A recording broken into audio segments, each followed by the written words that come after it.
My name is Rose. For years, I believed I was living the dream life. I married Michael, a man who promised me love, loyalty, and a future full of happiness.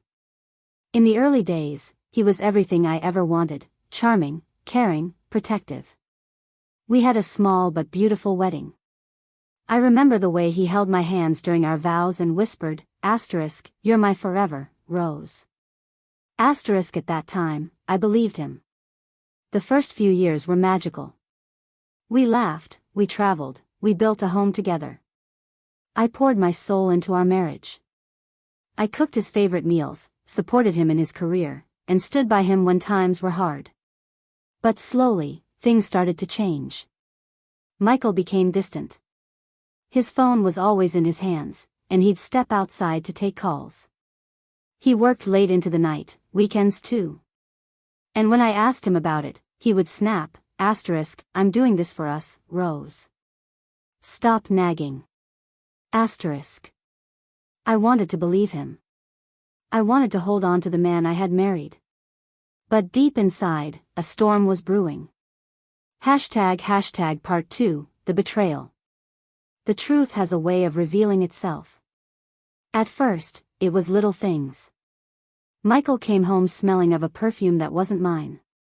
He would spend hours at the gym, yet never looked tired. One night, I waited up for him. He stumbled in at 2 a.m. I asked softly, "Michael, where were you?" He didn't flinch. Didn't even look guilty. He just rolled his eyes. "Stop interrogating me, Rose. I was working. You always imagine things." But the scent on his shirt told me otherwise. I tried to brush it off, until the day he left his laptop open. That was when my world shattered. Emails. Photos. Love notes. Her name was Rhea. A woman younger than me, always smiling in the pictures. My hands shook as I scrolled through the messages. He told her things he once told me, "You're my happiness. You're the reason I work so hard." That night, I confronted him. "Michael, who is Rhea?" For a second, fear flickered across his eyes. Then his face turned cold. "She's none of your business." "None of my business?" My voice cracked. "You're my husband." And then, the words that cut me like a knife. Not for long. I want a divorce. I felt my chest tighten. Divorce? Just like that? After years of sacrifice, after everything I gave up for him? Michael looked at me as if I were disposable. As if I was just another chapter he could close whenever he wanted. I cried all night. But when the tears dried, something inside me changed. If Michael thought he could throw me away like nothing, he was wrong. I wasn't going to beg. I wasn't going to break. I was going to fight back. Part 3, The Plan. Michael thought I was weak. He thought I would crumble, beg him to stay, and sign whatever divorce papers he threw my way. So I let him believe it. I cooked his favorite meals. I smiled through my pain. I played the role of the heartbroken, helpless wife. But behind closed doors, I was planning my revenge. I collected proof, screenshots of his emails, recordings of his late-night calls, even bank records showing the money he spent on Rhea. Quietly, I met with a lawyer. She looked me in the eye and said, "Rose, you have more power than you think. If you stay strong, you can make him pay for this." A week later, Michael slid divorce papers across the table. "Sign these, Rose. Let's end this gracefully." I looked at him with fake tears. "Do you really want to end us, Michael?" "Yes," he said coldly. "I'm in love with someone else." "You'll survive." Inside, I was boiling. Outside, I nodded. "Okay. I'll think about it." What he didn't know was that the very next morning, I handed every piece of evidence to my lawyer. The court date came. Michael walked in confidently, with Rhea by his side, smirking as if he had already won.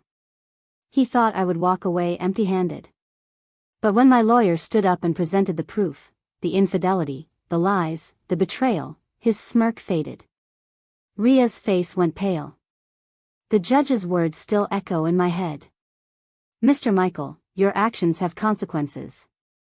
You will provide alimony. You will divide your assets. And Mrs. Rose has every right to full compensation. In that moment, I didn't just win the case. I won my dignity back. Part 4, The Revenge. But I wasn't done yet.